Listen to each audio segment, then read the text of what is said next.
Hello and welcome to Hot and Heavy, the Elaine podcast. I'm your host, Shivani Desai. Today I'll be talking about Season 9, Episode 13, The Cartoon. Hello everyone. I hope everyone's doing well out there. I'm doing pretty well. It's been a really busy week. In fact, I am recording this way later than I usually do. And I'm publishing this probably later. Hopefully I'll get it out the same day. That's my goal. None of that matters to any of you, but it was one of those weeks where either I didn't have the time, or when I did have the time, I was too mentally exhausted to actually work on the podcast. And what was keeping me busy was some fun acting stuff. I got cast in a really fun commercial, and it was for Daiya, which is a non-dairy substitute, like a vegan cheese. And so yesterday I filmed that commercial, and it was super fun. It was supposed to be like a take on older people, but like in the 80s, meaning people my age, but dressed in 80s gear. So that's kind of the joke of it. And so it was me and two other actresses, and we were having a slumber party. And anyway, it was a really fun spot. I had to actually eat the food, and that was really different. It was tricky because first of all, when you eat or anything on set, especially this type of a thing where you have to keep eating, take after take, or taking a bite of something, you spit it out. So they had a little spit cup for me.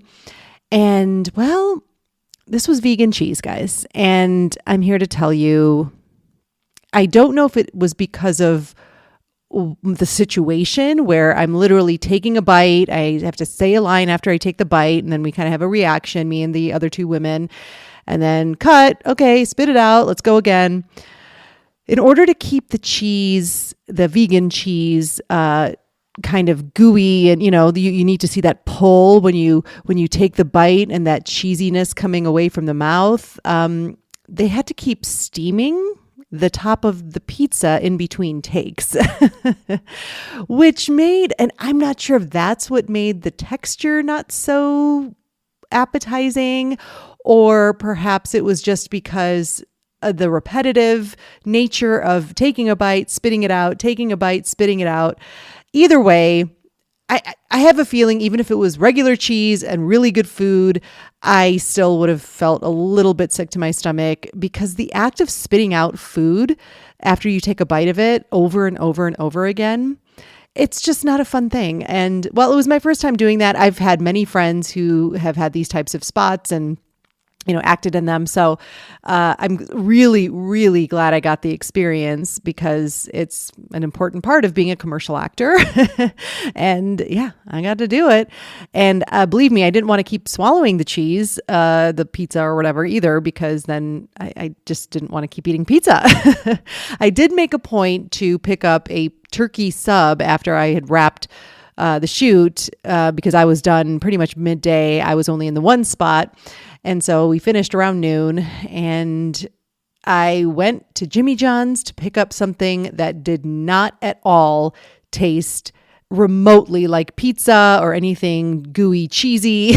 So I got myself a turkey dum from Jimmy John's, and it was absolutely perfect. I needed something crunchy with that texture in my mouth. But I did kind of keep getting flashbacks. I have to say, last night I would just be like, oh God, vegan cheese. And that's not to say the vegan cheese is bad, but it was just the experience of making the commercial that was a little much. I was talking to one of the actresses on set, and I was saying, like, this is my first time doing like an actual food spot. She was like, oh my gosh. She's like, so she did one for Chips Ahoy, I think, one time, where she had to keep, it's a chocolate chip cookie. Those are damn good cookies. And she was like, oh my gosh, like I grew up eating those. I loved them. But no, by the end, I never wanted to see one again. Because again, it's that act of spitting it out. And you're not just spitting out a dry cookie or dry food. You're spitting it out with your saliva. I'm so sorry. I'm probably grossing out people. You get the idea. It's not a pleasant experience, but you know what, guys? That's why I'm an actor. Some of us have to do the tough jobs in this world, and I'm happy to do that so that people can learn about vegan cheese. And well, I'm not a hero. I wouldn't paint myself with that brush, but at the same time, I guess you could say I was doing God's work. But, I'm just going to call a spade a spade. Okay, let's get into this episode. The synopsis for the cartoon is as follows. Elaine tries and fails to understand a cryptic, unfunny New Yorker cartoon, then decides to write and draw one of her own. Kramer blabs to a woman about Jerry's negative opinion of her acting skills, inspiring her to incorporate Jerry into her one-woman show. George's new girlfriend bears an uncanny resemblance to Jerry. Kramer decides to quit talking and keep from inadvertently offending people. This episode was written by Bruce Eric Kaplan. We start out on the street. Jerry and Kramer are walking, and Kramer has all sorts of opinions about UNICEF and basically that it's a scam. Jerry sees Sally Weaver coming towards them. Sally is Susan's old college roommate. Apparently, she moved to the city a couple of years ago to pursue acting. Kramer asks, dramatic or comedic? Jerry says, untalented. She's always inviting me to some awful play in an unventilated room. It's really depressing. Jerry says she should just give up. Well, they meet up with her and she says, hey there, Mr. Too Big to Come to My Shows. She's just come from tap and she's all woo. And she's on her way to an audition, still hoping for that big break. Kramer looks at her and says, you should just give up. Well, that's what Jerry says. Jerry, of course, is horrified by this. Kramer keeps going. Face it, if it hasn't happened, it's not going to happen. All right, I'll go grab us a booth. He looks at Sally. Come on, join us. And he walks away. Sally just glares at Jerry, who, of course, feels so awkward. So, Susan's dead. Yeah. I like Jerry's kind of like, ooh, I shouldn't have said that either. Next, we're in Monk's. Jerry, Kramer, and Elaine are at a booth.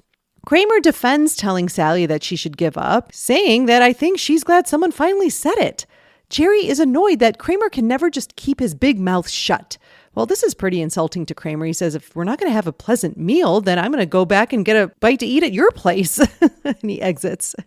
That's so brilliant. Elaine agrees with Kramer. Maybe some people should just give up. I have. Well, what did you want to be? Jerry asks her. Elaine can't remember, but it certainly wasn't this. She shows Jerry a cartoon in the New Yorker that she's reading, and she doesn't get it. Jerry doesn't get it either. And you're on the fringe of the humor business. Jerry's like, thank you. George enters, and Elaine shows him the cartoon. Oh, that's cute. You get it? No, never mind. This is really bothering Elaine. She motions to her and Jerry, we're two intelligent people here. George is like, what the fuck? She's like, we can figure this out. Now it's a dog and a cat in an office. And the cat is saying, I've enjoyed reading your email. George thinks it has something to do with the 42 in the corner. That's a page number. Well, I can't crack this one. Elaine's like, this has to be a mistake. And then I believe this part has always been edited out of the syndication, but it's really bad. But George says after that, well, try shaking it. And everyone just stares at him like, what? And then he moves on to, well, Janet should be here any minute. Jerry's like, oh, you're hiding her from us. You must really like her. Oh, George says that the minute he saw her, it just clicked. And he loves her face, her eyes, her mouth, and nose. Elaine's like, we know what a face consists of. Janet enters and apologizes to George for being late. George introduces her to Jerry and Elaine. Do we still have time to make the movie? She asks. George checks his watch. Yeah, but we don't have time to go to the supermarket to get some candy. Oh, then he gets an idea. He scoops some mints from the cashier counter and they exit.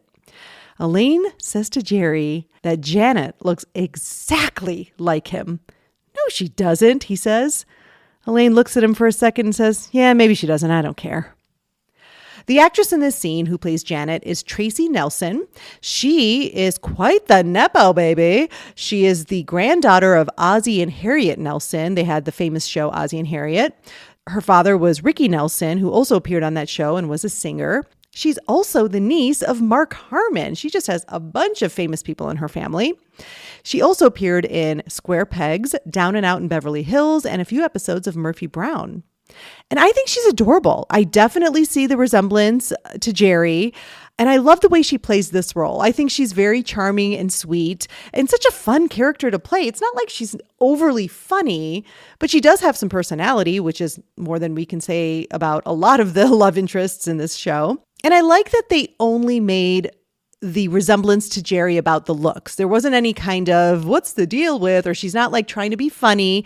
And maybe that's why that decision was made, but I think that was the right decision. It's just the looks and that's it. And she's otherwise so incredibly adorable and charming. And I think I'll just mention this now, but in the extras, they were talking about how it was such a long process casting this role, as you can imagine. Now, I never knew. I was like, they must have seen her, this actress, Tracy Nelson, in something and been like, this is hilarious how much she looks like Jerry Seinfeld. I felt like that was the impetus for this storyline. But no, it turns out they wrote this storyline and then they had to cast the actress after the fact. So it's kind of amazing to me that they actually found an actress who looked like Jerry. I mean, like really scarily like Jerry. I think the resemblance is absolutely incredible. So I'm very impressed that it was the other way around. I really thought like, oh, someone saw Tracy Nelson. Let's write this into the show because that's a really funny plot for George. And anyway, but no, they said in the notes about nothing that this was written and they really had a long casting process to find the actress to play Janet. My take on the scene, Elaine. Man, she is in a mood from the start of this scene, and I am totally here for it. I mean, I don't know, maybe it's because of this cartoon annoying her, but I like to think maybe Elaine just woke up in a funk this day, and this cartoon is pushing her over a line, a line that compels her to investigate this damn cartoon. She's not going to let this go. I really love this moment where Elaine admits to giving up. Now we've seen Elaine's journey for 9 years in this series, and we're pretty far away from where she started. I mean, when you think about season 1, season 2, Elaine, she's this ambitious publishing copy editor. She really, I feel like she has these goals, maybe to write sitcoms or write a novel. And I just really love how we're at this point now after everything she's been through. And the delivery of, I don't remember, but it certainly wasn't this. I think that is probably one of the most relatable lines for 99% of adults. I feel like 99% is a really, really big amount, but who among us is living a dream right now? I don't know. I mean, I think it's very rare, unfortunately. I hope a lot of you are. That's not to say it's not possible. I certainly am. I mean, I can't believe that I get paid to act. I'm a working actor. So in that respect, I am, but I definitely had long periods of time where I had kind of given up and I didn't, I guess I never forgot what I wanted to be, but I could sit at my corporate job saying it certainly wasn't this. I just think it's such a strong moment. JLD plays it perfectly. And like I said, the vibe of Elaine in this entire scene just brings me pleasure. She's just, from the get-go, something is on her mind and something is really irritating her. And part of that is the shade she throws at George, which is absolutely perfect, omitting him from the smart folks trying to figure out the cartoon. It's so quick, but it's just Benestanza. It's what we love about them. Now, there's a glimmer of a little excitement after George and Janet leave, and she tells Jerry how much Janet looks like him. And then she clearly doesn't have the energy to stand by it because all it takes is Jerry to say, no, she doesn't. Whatever, I don't care. She just gives it up immediately. Curmudgeon Elaine. I feel like that's the perfect way to describe her vibe in this scene. She's such a curmudgeon. All right, next we're in Jerry's apartment. Kramer gives Jerry his messages, says that Sally called and she says, thanks a lot. She's quitting the business. You ruined her life. What? Jerry says, you're the one who ruined her life. Well, it's not how she remembers it. But Jerry wants to stop her from doing this. And Kramer points out, I thought you said she stinks. Jerry agrees. Yes, she does stink, but I don't want to be the cause of her quitting. It should be the normal way. Years of rejection and failure until she spit out the bottom of the porn industry. George and Janet buzz. Kramer's like, oh, who's Janet? George's girlfriend. Elaine thinks she looks just like me, but I think it's what you call kooky talk. And Kramer This is one of my favorite Kramer lines. He's always thought that Jerry looked like Lena Horne. Which I'm like, what the fuck? I think I might post a side by side. I mean, any of you can Google Lena Horne, but I might do some work for you. I don't see it at all, but it's so Kramer, I should say. It's so Kramer to think that. George and Janet enter, and Kramer agrees with Elaine. He is blown away at how much Janet looks like Jerry. And to the point where he's like, oh, this is eerie. You're like twins. This horrifies George, of course. He's like, what are you talking about? And Janet says, well, maybe we do look a little alike. Oh, what do you know about what you look like? George tells her. George, relax, Kramer says. Just because they look alike doesn't mean that you're secretly in love with Jerry. This is all freaking George out. He rushes them out. We just got here, George. Well, it's getting dark. After they leave, Jerry pushes Kramer. What are you doing? You don't tell a woman she looks like a man. And George doesn't want to hear that his girlfriend looks like me. And frankly, neither do I. Kramer wonders how he should have broached the subject. You don't broach. You keep your big mouth shut. And then they kind of have a standoff as to who's going to leave the apartment. Next, we're in Monk's. Jerry's meeting with Sally, and he tells her she can't quit. And this is all because of me? She goes, mm-hmm. He tells her, look, people tell me I stink all the time. Whenever I'm on stage, it's all I hear. You stink. She's like, really? Of course. We all stink. Yeah, you've been stinking since the 80s. All right, I think we've covered my act. He says, now get out of here and stink it up with everyone else. This is really firing her up. She's like, oh, right, yes, I'll do it. Then she goes back to stirring her coffee, and Jerry yells at her, now! She pops up and exits. All right, next, we're in Jerry's apartment. Elaine is still on her mission. She's asked everyone at work and no one gets the cartoon. And she intends to get to the bottom of this. Oh, I think we're at the bottom, Jerry says. George enters. Elaine greets him and says, Janet seems nice and she's quite a handsome woman. George asks, what does that mean? Yeah, what does that mean? Jerry asks. What do you mean by that? George wonders. Elaine has laid the discomfort and she says, enjoy, and exits. They both agree that Elaine is just completely, oh, yeah, I know. And that Janet stuff is ridiculous. I mean, why would I? I'm not gay. Well, neither am I. It gets so uncomfortable, they drag Kramer over to make him talk to them. Kramer has made a major life decision. Well, let's talk about that. Don't leave. Kramer admits to spouting off at the mouth lately, first with that woman whose life you destroyed, Jerry, and then George dating a lady Jerry. What's the decision? Kramer has decided to stop talking. Oh, yeah, right. Why do I need to talk, he says, to blab to the neighbors about George's new femme Jerry friend and to tell the people at the coffee shop how he's all caught up in a perverse sexual amalgam of some girl and his best friend? No, he's done all that. And now it's time for silence. George agrees, getting so upset. Yes, silence. Jerry's really doubtful that this is going to happen. Kramer argues that 94% of all communication is nonverbal. Then he starts kind of acting out this dramatic scene of anger and then sadness. What is that? Well, it's Frank and Estelle's reaction to George's man love for a she-Jerry. Well, that's it. George loses it. He says, shut up, and he exits. That's the idea. And Jerry tells him again, I don't think you're going to be able to pull this off. All right, well, I'm going to start now. Well, Kramer keeps trying, and then he keeps talking. Nope, now. My take, not much to Elaine's portion. We just learned that she is not giving up on figuring out why this cartoon is funny. And of course, the wonderful distress she lays down before leaving.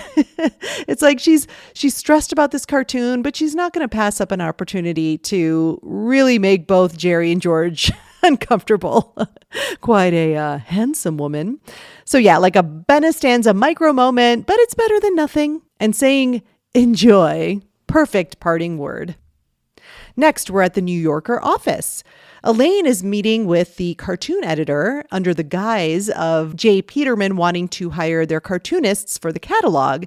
Elaine tells him, well, we hope if the catalog's a little funnier, people won't be so quick to return the clothes. And then she says, for instance, I love this one. And she slides over the cartoon that she's been trying to figure out.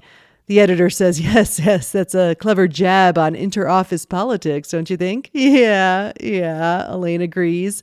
And then she asks for further clarification. Why is it that the animals enjoy reading the email? He says, well, Miss Bennis, cartoons are like gossamer, and one shouldn't dissect gossamer. Well, you don't have to dissect it if you could just explain why this is funny. He says it's a commentary on contemporary mores. Yes, but what is the comment? She flings back the magazine across the table. Oh, it's a slice of life. No, it isn't. A pun? I don't think so. Wohlstung? That's not a word. She calls him out. You have no idea what this cartoon means. And he confirms, that's right. Well, then why'd you print it? I like the kitty, he says, pointing at the kitty. Elaine is appalled. She tells him that they should be ashamed of themselves. You doodle a couple of bears at a cocktail party talking about the stock market and you think you're doing comedy. Well, that kind of impresses him. That's not bad. Oh, really? Elaine's so flattered. Well, I have others. Now, I wanted to do a vocab favor for any of you. I never knew what gossamer was. Maybe I'm an idiot. I don't know. Gossamer is basically cobwebs. So there you go. If you never knew what gossamer was. My take on this scene, I think this is a great scene. We are seeing a very determined Elaine getting to the bottom of something so stupid, which we have to admit is quintessential Seinfeld. I really do like the returning the clothes line. I think that's so funny. And I don't think it's a bad idea. Maybe they do need cartoons in the catalog. Fantastic scene partner here with JLD in Paul Benedict. Now, I loved this actor from The Jeffersons. We used to watch The Jeffersons in my house. It's such a funny show. And he played the kind of uppity neighbor, British guy. I always thought he was British too, but turns out he was just acting, you guys. And I think his performance enhances this scene so much. Fantastic comedic actor, great chemistry with JLD. The back and forth, so incredibly fun. I mean, he is trying to convince her and she's just not buying it. He's sort of trying to be a Costanza here. I think we can all agree, even with making up a word, Wohlstung. And then the way he says, I like the kitty. So funny. So funny. Elaine's reaction after getting the compliment about her bears discussing the stock market cartoon. I mean, I think we're seeing what she's wanted all along here. Maybe this is what she wanted to be. You know, she couldn't remember earlier. I don't know what I wanted to be, but it certainly wasn't this. Maybe a cartoonist. I don't know. Maybe she didn't realize it until all of this investigation happened. And I love that for Elaine. Elaine being a cartoonist. I'm here for it. And I have to point out, of course, some physicality. JLD's performance, that very end moment when she's so excited that he likes that idea about the cartoon. And she's like, oh, really? Well, I have others. And she takes her necklace and kind of rubs it with her thumb. I mean, so perfect. So perfect. It's like flirtatious in a way, but it's not. I mean, it's not sexual at all, but she's so tickled and that's the reaction. So perfect. So perfect. All right, next we're at the comedy club. Jerry is attending Sally's one-woman show. She already has a performance piece she wrote. And she tells Jerry, you really inspired me. Okay. A tear. I have to say, I love Kathy Griffin as Sally Weaver. I know she is so incredibly polarizing, especially with the political shit. And I'm not going to get into that, but I think her performance as Sally Weaver, if you just judge her on this, is fantastic. She's supposed to be annoying people. If she annoys you, she's doing her job. And I think the way she plays this in this episode in particular, fantastic. I just had to give her kudos. So Sally starts her show and it turns out it's all about Jerry being the devil. She starts talking about how he told her that she should quit. She stinks. And she mentions, by the way, everyone should be picturing Jerry with horns, a tail, and hooves instead of feet. Everyone is laughing so hard in the audience, including Kramer. But of course, Jerry is not too happy. Next, we're in Jerry's apartment. Elaine is intrigued a whole hour about how you're the devil. I gotta see this thing. Good luck, Jerry says. It's sold out for the next 3 weeks. Elaine's like, well, I think I can get in once I tell them I'm from the New Yorker. She tells Jerry how she met with the cartoon editor and I got him to admit that cartoon made no sense. Good work, Nancy Drew. And we ended up going to lunch, she says, and I got some great gossip on James Thurber, who apparently was an old New Yorker cartoonist. Jerry says, nodding off.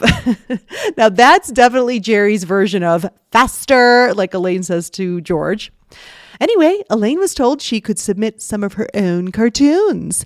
Wow, that's incredible, Jerry says. But you don't draw. I do too. What? Your sad little horsies, the house with the little curl of smoke, the sunflower with the smiley face, the transparent cube. On her way out to escape all this verbal assault, Elaine says to Jerry, well, that's better than your drawings of naked Lois Lane. And she exits. Jerry is so embarrassed. Where'd you see that? Those are private. My take on this scene, her little butt shimmy when she says the New Yorker. Delicious physicality once again. It's what we love about JLD. No surprise, Jerry shits on Elaine's excitement about the cartoon job. I do like, oh my gosh, I like everything he names as like her doodles, her drawings. And they're such common drawings. Why is that? I mean, I know I've drawn the house with the curl of smoke for sure. Transparent cube. Okay. Correct me if I'm wrong. We all learned how to draw a transparent cube. It blew our minds when we did it. And we were so excited to keep doing it because we couldn't believe we were making a 3D shape on a flat piece of paper. That's how I felt. And I think I drew a transparent cube within this last month. I'm not even kidding. The last word she gets, revealing her knowledge of his secret hand-drawn Lois Lane porn. Oh, that's my favorite. I love it so much because the little face she makes after she says, naked Lois Lane, kind of like ooh, I got you. And she sure did. He was embarrassed. All right, next we're in Monks. Jerry is meeting with Sally again, and her show is doing so well. It's getting press. Do you hate me? She asks. No, he says. I love the show, but I just wondered if you needed to keep saying that Jerry Seinfeld is the devil. Well, that is the title. Yeah, I know, but Jerry would really like it if she could mention how he apologized to her and encouraged her to stick with it. She says she workshopped that and snoozers, but you know what? I'll tinker. It's all a journey. He thanks her and then wipes a little schmutz off of her shoulder. Newman approaches, so starstruck by Sally, loves her show, says how refreshing it is to see a show that's about something, and glares at Jerry.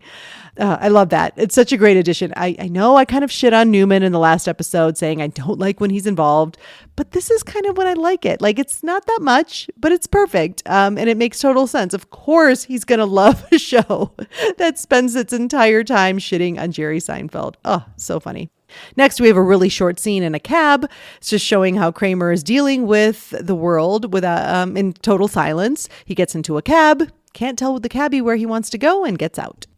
Next, we're in Janet's apartment. Janet is touching up her face in the mirror while George is waiting to put her jacket on.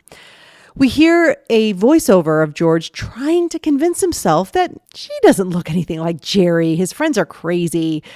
So what if she does look a little like Jerry? What does that mean? That I could have everything I have with Jerry, but because she's a woman, I could also have sex with her? And somehow that would be exactly what I've always wanted? George is talking himself into more despair, and then he just brushes it off. She doesn't even look like Jerry. And at that moment, she turns around and says, I really do look a lot like your friend Jerry. I know. It's a really fun scene. All right, next we're in Jerry's apartment. Jerry and Kramer are watching Channel 9 News, and at the end of the broadcast, they have a clip from Sally's show. She's telling the story of meeting Jerry at the horrible coffee shop, and that he's like, stop doing your show. And I'm like, hello, it's a free country. He's like, okay, schmutzy. And he starts pawing at my sweater, getting all hands across America. Jerry is so annoyed watching this. I wasn't trying to grab her. There really was schmutz on her sweater. And then she does an unflattering impression of him eating. Jerry turns off the TV. Get out of my house. Elaine enters wearing her nightgown and a jacket. She tells them, all right, boys, I did it. I had to stay up all night, but she finally finished the New Yorker cartoon. Jerry is horrified by her appearance. I've stayed up all night, but I fixed myself up a little before going out. That is not the point, she says in his face. Some mouthwash, a hat, or something. Just read it. She shows him the cartoon. Jerry's not that impressed. It's pretty good. Elaine does not care for that assessment. She says it's a gem. Kramer, look. Kramer, of course, doesn't say anything, but he gives a sort of pained smile. And she insists, what? It's funny. It's a pig at a complaint department. Yeah, Elaine says, and he's saying, I wish I was taller. That's his complaint. Jerry's like, yeah, I get it. Do you? Elaine says, because it's not a normal complaint. Jerry suggests, well, maybe it's something like, I can't find my receipt. My place is a sty. Elaine buries her face in her hands. She says, everything with you has to be so jokey. I'm a comedian. She defends her line. She says, I wish I was taller. It's nice. It's real. Well, Jerry's got a complaint. This cartoon stinks. Well, Elaine defends herself. The New Yorker doesn't think it stinks. They're publishing it in their next issue. And then she brings up how she saw Newman in the hallway and said that you tried to grope Sally Weaver. Ugh, Jerry is not taking this anymore. He's putting an end to it, and he picks up the phone. Kramer hands Elaine the cartoon, and he's written down his suggestion, which is, the pig says my wife is a slut. Kramer is so proud. Now that's a complaint, Jerry says. Then we hear Jerry starting to leave a message for Sally Weaver. My take on this scene, I think it's so fun to see Elaine like this. She's so proud in her PJs. And of course, Jerry's going to be disgusted by her appearance. And she's so proud of her cartoon. You can tell this really means a lot to her. And this is, I think, the first time we've seen Elaine this excited about anything. So, I mean, it's kind of like touching in a weird way to see Elaine so excited about her work here. And honestly, this is a little reminiscent of everyone chiming in about George's comeback. And, they're all not crazy about his jerk store line, so they all come up with what they think is better, which, it makes me wish that George was in this scene. He needed to be here for this. I think it would have been such a great callback to the George comeback scene. Now, I know they're keeping him away from Jerry because of how awkward he feels about Janet resembling him, but I think this could have been a good distraction. Maybe they could have had a little awkwardness, but then we get into, what the line in Elaine's cartoon should have been. And of course, a well-placed Benestanza moment is never a bad thing. I like when Elaine is so annoyed at how jokey Jerry's line is. And Jerry's response is really good. I love Jerry Seinfeld's reaction there, the way he performs it. I'm a comedian. Yeah, what do you expect? And just like saying the word stupid and idiot, I love the way JLD says slut. It's so funny. My wife is a slut. And Kramer's dumbass expression, I mean, he's so proud of it. And again, very much related to him telling George, just tell him you had sex with his wife. Kramer loves wife sex humor. All right, next we are at the theater at Sally Weaver's show. Sally is holding up a recorder dressed like Jerry Seinfeld as the devil. She's playing the message that we hear him leaving her at the end of the last scene. He's telling her he's tired of hearing how horrible I am, and I would appreciate it if you just leave me out of your act altogether. Sally is mocking him the entire time, and everyone's laughing along in the audience. Jerry and Kramer are at the back of the theater, and Jerry says, "That's it. I'm calling in the big guns." We cut to a later show. She's reading a cease and desist letter from crybaby Jerry Seinfeld's lawyer. Jerry and Kramer are now watching this from Jerry's apartment on TV. And Sally says that she has 2 words for you, Jerry Seinfeld. A big old bleep, you.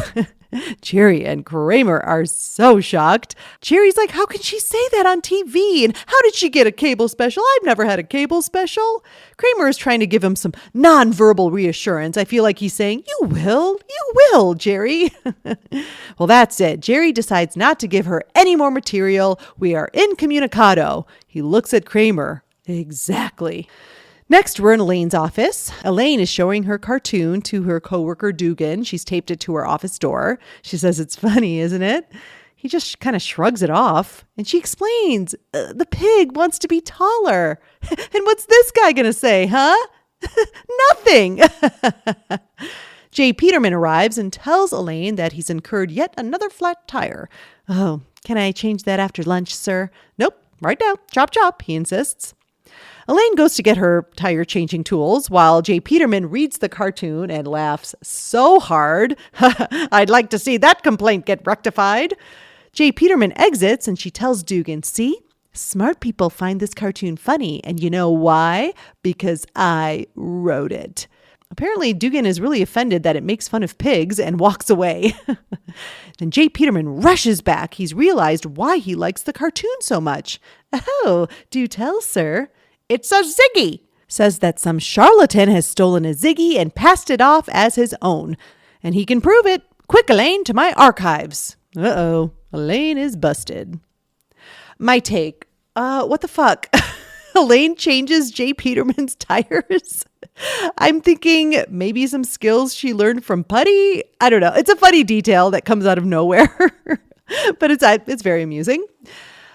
Dugan's interactions are really funny. I love how unimpressed he is by the cartoon. And you guys have to notice his reaction. Go back and watch when Jay Peterman starts laughing so hard at the cartoon. Like, Dugan's like in the process of shrugging, but then as soon as Jay Peterman laughs, he's like kind of startled by it. It's a great reaction. Anyway, I like this actor a lot. He plays Dugan so well. And the randomness of him defending pigs. You shouldn't make fun of pigs. Really fun Dugan portion of this scene. Now, this is a total pie in the face moment for Elaine. Her dream, I think, that maybe was just realized of being a cartoonist has been shattered by the realization that she mistakenly ripped off a Ziggy. I think this is a really great conclusion to the Elaine plot. All right, next we're at a restaurant. George and Janet are on a date, and George is still desperate to forget about her resemblance to Jerry. He tries to convince her that what's great about their relationship is that it's not about looks. It's not? No, he says, it can't be. And George recalls the great conversation they had when they first met. And she remembers how he kept saying how pretty she was and how she looked so familiar and must have seen her before. Oh gosh, George is getting desperate. This relationship has got to be about something and fast. Otherwise, I'm in very serious and weird trouble. He asks, what else did we talk about? She says how he asked for gum because he thought his breath smelled like hummus. All right, George says, I'll take it. Our relationship is about gum. Janet says, I like gum. Oh, me too. She's playing with her gum as they're talking, and George is so excited. You don't look like anyone, and we love gum. Uh-oh, she got gum in her hair. I'm losing it. Next, we're in Monk's. Kramer is enjoying a milkshake, and Sally comes in and sits with him, and she just starts blabbing. She's so excited about all of her success, and he really can't take it. You got to shut up. He apologizes and says, sorry, I haven't spoken in days. Well, Sally says, lay it on me, Stringbean. Next, we're at Janet's apartment. George is waiting for Janet, who's in the bathroom getting the gum out of her hair. And George is panicking. You know, the gum thing isn't working for him. They got to find something else this relationship is about. Janet comes out and says, George. Well, she's cut her hair into exactly Jerry's hairstyle. George is horrified. She says she had to cut the gum out of her hair and had a little trouble getting it even. Why didn't you get undressed, George? And George runs out. George is in weird trouble. Next, we're in Jerry's apartment. Jerry is saying to Elaine that you ripped off a Ziggy? It must have slipped into my subconscious. Putty has Ziggy bed sheets. She hands him the paper. Did you read the comics today? Oh, I see Ziggy is back at the complaint department. The New Yorker is stealing my ideas. Jerry laughs so hard. See? That's funny because it's real. Kramer enters just as Sally's cable show starts. Kramer turns around to escape, but Jerry says, no, stay and watch. She's going to have nothing now that he's been silent. So Sally's show starts and she says how Jerry Seinfeld has cut off all contact with me. Jerry yells at the TV, that's right, sister. Why don't you just give up? Elaine says, why are you yelling at the TV? Then Sally starts spilling some secrets about Jerry. I heard he makes his best friend date women who look just like him. Hello, issues. Elaine, have you been talking to her? Jerry asks. No, Elaine says, I'm just a fan. Then Sally reveals that Jerry got a no-polish manicure and begged his neighbor not to tell anyone. Oh, now Jerry knows. He turns to Kramer. I thought you stopped talking. Okay, starting now.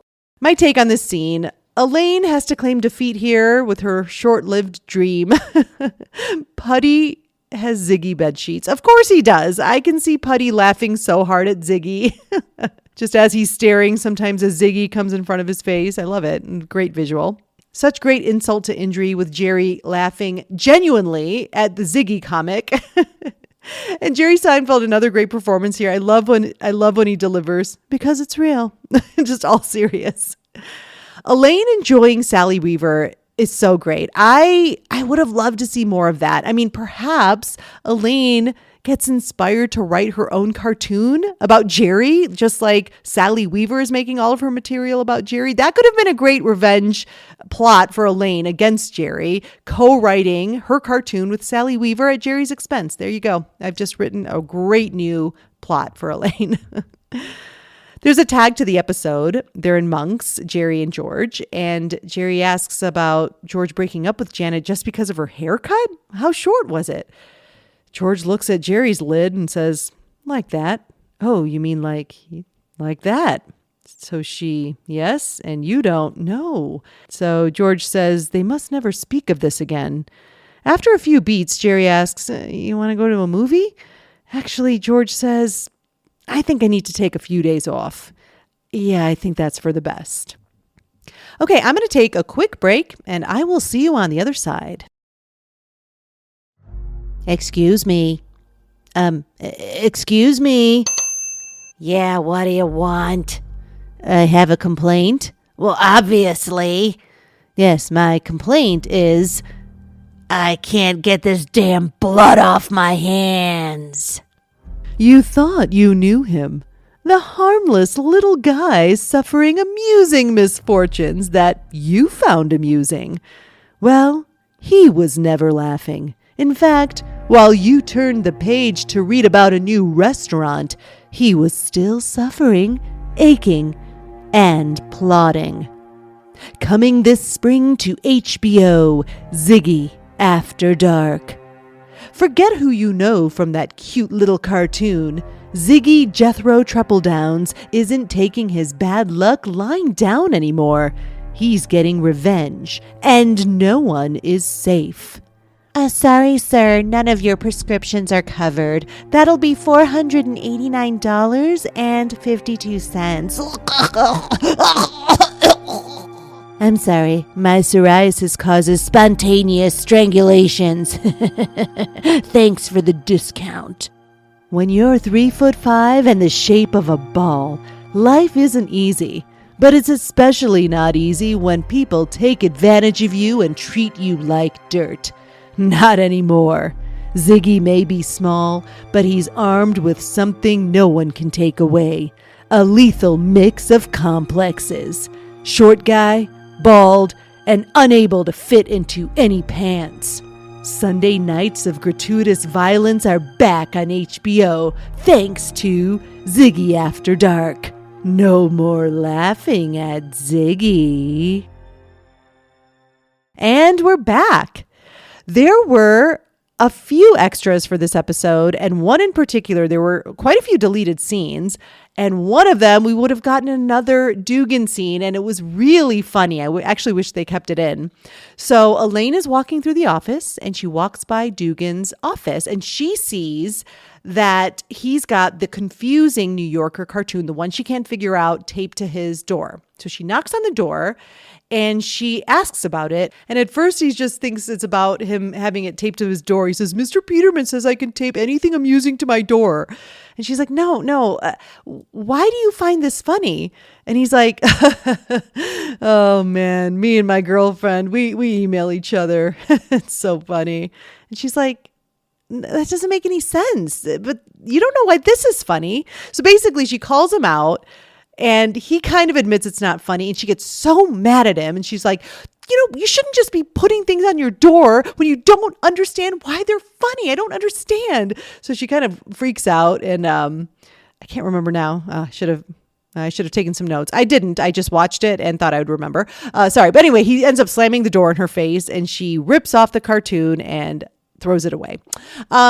I just thought it was funny. It was a funny interaction. The way he's like, yeah, my girlfriend and I email each other. So that's why he found it amusing, because those animals were emailing each other. And of course, that's something he can relate to. It was a funny scene. I'm not doing a good job explaining it. And that's my whole job for this podcast. And I apologize. A fun fact I thought from the Notes About Nothing was that the writer of this episode, Bruce Eric Kaplan, was a longtime New Yorker cartoonist. So makes sense why he wrote this episode. Okay, let's move on to my favorite Elaine moments. I love that moment, like I talked about at the end of the scene with the cartoon editor, when she's like, oh, really? I mean, I have others, and that all that physicality, that change in emotion, I absolutely love it. Such a fun performance. And then a close second is the way JLD says slut. It's so funny. The slut. That's enough, guys. That's enough for me to love it. My final notes for the episode. I really do love this plot. I mean, it's not like the best episode, but it's something silly for Elaine to focus on. It's not about a boyfriend. It's not about her job per se, but this is like a new venture for her. And I really like it as a writer, a copy editor. It makes sense that she'd be so bothered by something being published that doesn't make sense, and it's not funny, and no one can explain why it's funny. So I totally believe this, in fact, for Elaine, and the fact that it leads into her trying to be a cartoonist. I just think that's a really funny journey for this episode. She gets to show a great range of emotions. She's annoyed, she's excited, determined, she's defiant. There's some pride in there, when she finishes her cartoon. And then, of course, the total disappointment when she realizes, oh, I'm just stealing stuff from Ziggy. It's all funny and it's all entertaining. I really enjoy this plot for JLD. I do like the other storylines. George's is probably the weakest to me. I think it's just because it remains stagnant. Like, I think the concept of George dating a woman who looks like Jerry, very funny, but it really doesn't go anywhere. It's just discomfort after discomfort. And we just needed more Benestanza moments for sure. And as I said before, something with Elaine and Sally ganging up with their respective comedy mediums. Sally's got her stand-up or one-woman show against Jerry. Elaine's trying to do cartoons. Really solid possibilities with those two teaming up against Jerry. I always like it when it's against Jerry. And I think that's all I can say about the cartoon. I will be taking the next couple of weeks off. It's break, guys. It's holiday break, and I am taking a break. Now, after this episode, I have 9 more to go. We are in the home stretch, less than 10 episodes left for Hot and Heavy, the Elaine Benes podcast. And then I think I'm going to take a long break from podcasting, to be honest, and focus on some other creative endeavors. I have a lot of ideas in the hopper. I didn't even know you had a hopper. Oh, I have a hopper, baby. Anyway, that's all I can say this week about the cartoon. Taking a couple weeks off, and then I'll be back in the new year. Thank you so much for listening. Be sure to follow the podcast on social media. On Instagram, it's at Hot Heavy Elaine. On TikTok, it's at Elaine Benes Podcast. And if you just want to email me, please do at elainepodcast@gmail.com. I so appreciate your support. Happy holidays, happy new year, and I will see you next time.